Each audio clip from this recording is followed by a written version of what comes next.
Hey guys, James again for TFB TV, and today for review I have the Ruger Super Redhawk Alaskan in .44 Magnum. With the Alaskan, Ruger wanted to create a packable bear gun, something for bear protection. Now, the .44 Magnum is a little bit on the light side for that, unbelievably, but they also make this gun in a .454 Casull 45 Long Colt version and a .480 Ruger version. One thing you'll notice right away about the .44 Magnum that sets it apart from the 45 and the .454, .480 versions is that the .44 Magnum is the only one that has a fluted cylinder, whereas the 45 Long Colt, .454 Casull, .480 Ruger, none of those have fluted cylinders. Now, by virtue of that, the Alaskan in .44 weighs a little bit less than its counterparts, coming in at a still pretty stout 41 ounces. It's got an adjustable rear sight, a front ramp that comes black, so a little paint would serve you well. A 6-round capacity of .44 Special or .44 Magnum. I'm only going to be shooting .44 Magnum for today's review.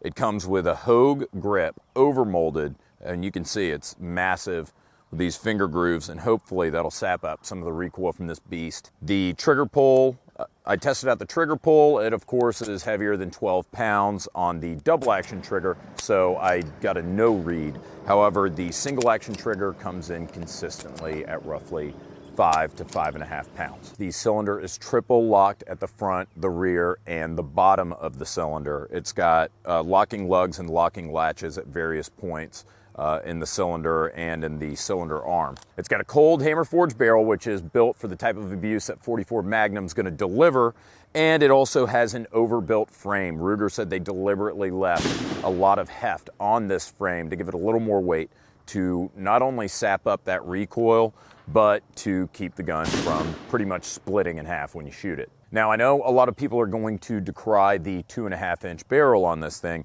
but remember, this is made as really a last resort option for backpacking, for hiking, where you might not want a massive 6, 7, 8-inch gun. Strangely enough, the Ruger Super Alaskan moves counterclockwise.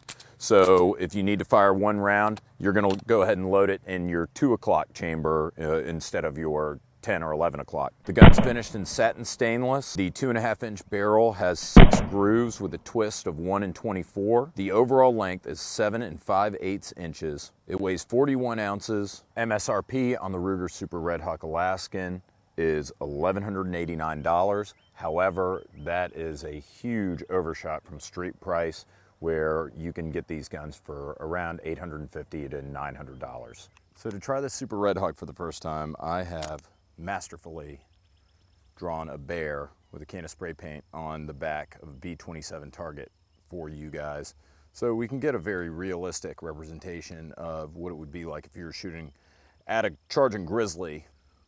No doubt the conditions would be exactly the same as this, but this is .44 Magnum out of a 2.5-inch barrel. This is Hornady 44 Mag, not Special, hollow point, so this should be interesting.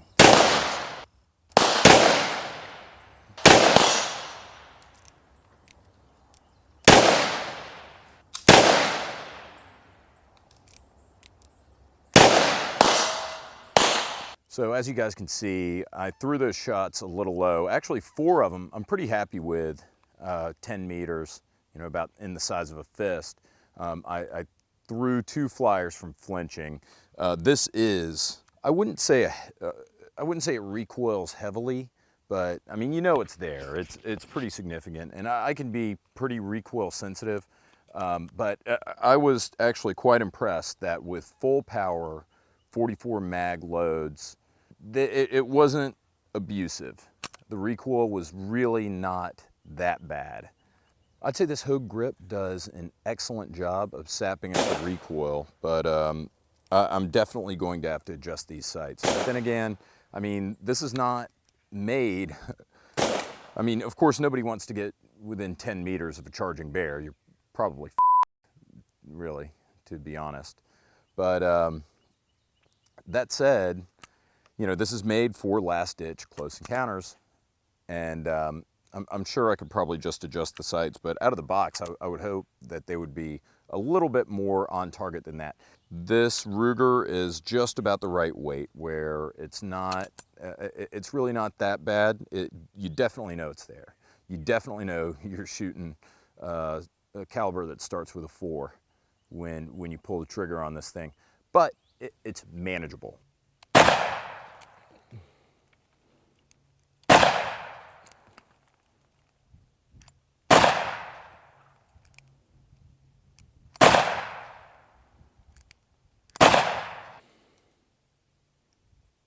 Wow, still going very low. Tune the sights a little bit, and I think we're in business now. Let's have a look. I'm gonna shoot at that orange dot that I put in that silhouette target, 10 meters.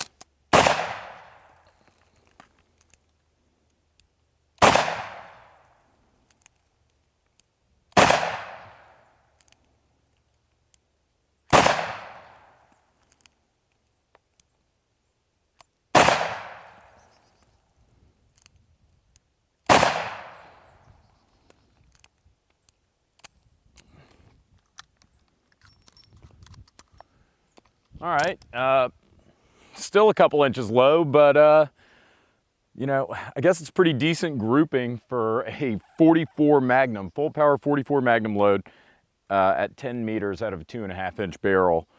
Not bad. And you know, maybe it's just me, but it really did seem like the heavier hollow points that I was shooting the other day, that those were a little bit less snappy than these 180 grain jacketed soft points.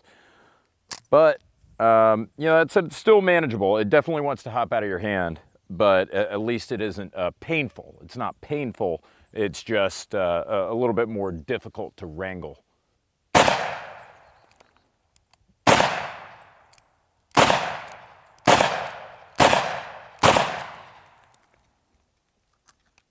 And that was fun. All right, let's get it out of the way. Let's try one-handed. Ugh, God, this is gonna be awful.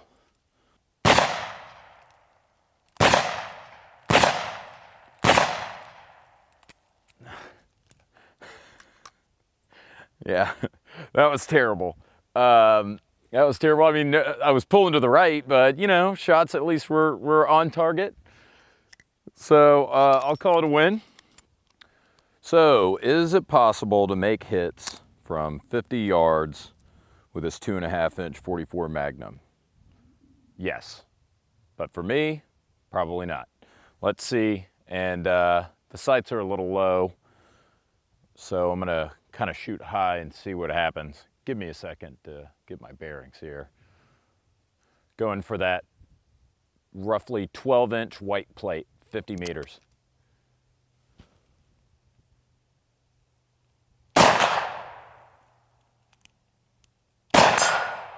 Count it. Count it.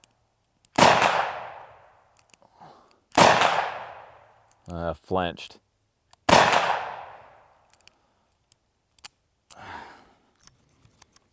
Not bad.